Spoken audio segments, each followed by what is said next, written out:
Hi everyone, and welcome to today's grammar lesson.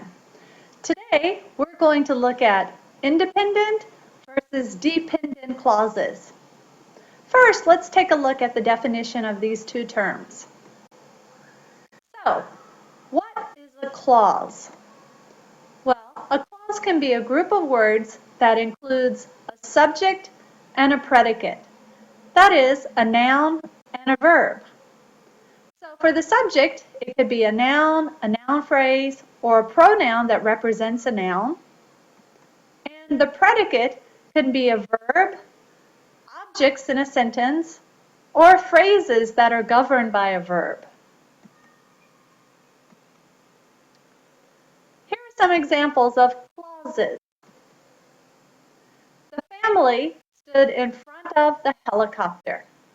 You see that the family is the noun, and stood is the verb. The father taught piano to his daughter. The father is the noun, taught is the verb. So, what is an independent clause or a main clause? These are clauses that can stand alone. They don't need anything to help them to make a sentence. And it doesn't need to be attached to another clause to make perfect sense. Here are some examples of independent clauses. The boy played baseball all day. The boy is the noun, played is the verb. The cat chased the mouse around the house. The cat is the noun, chased is the verb. And I went to karate practice after school. I is the noun and went is the verb. So let's look at clauses that cannot stand alone. These are called dependent clauses or subordinate clauses. These can't stand alone because they're not a complete thought. They must be accompanied by an independent clause. Some examples. After class was over. That's dependent. It can't stand by itself. I don't know what that means, after class was over. So I have to attach it to an independent clause. After class was over, I bounced the ball in the cafeteria. Because he was hungry.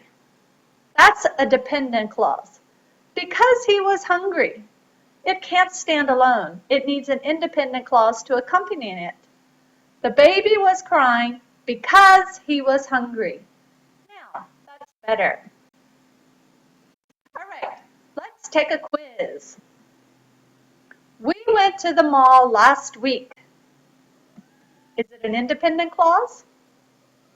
Because of your haircut. Because of your bad haircut. Is that independent or dependent? After the fish jumped out of the bowl. Dependent or independent?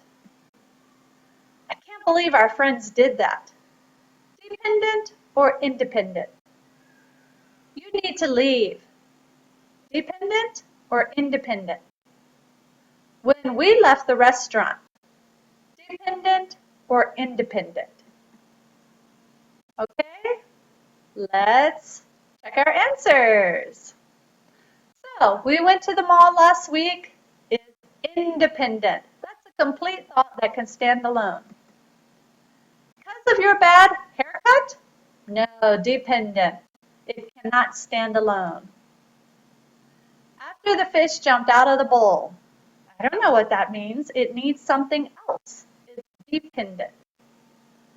I can't believe our friends did that. Independent. It's a complete thought. I understand that clearly.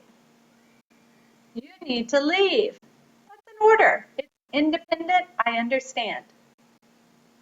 When we left the restaurant. What happened? I don't know. It's dependent. So we hope that you've enjoyed this presentation and that you've learned the difference between independent and dependent clauses. If you need more help, check out some of these citations. And good luck on the quiz that follows.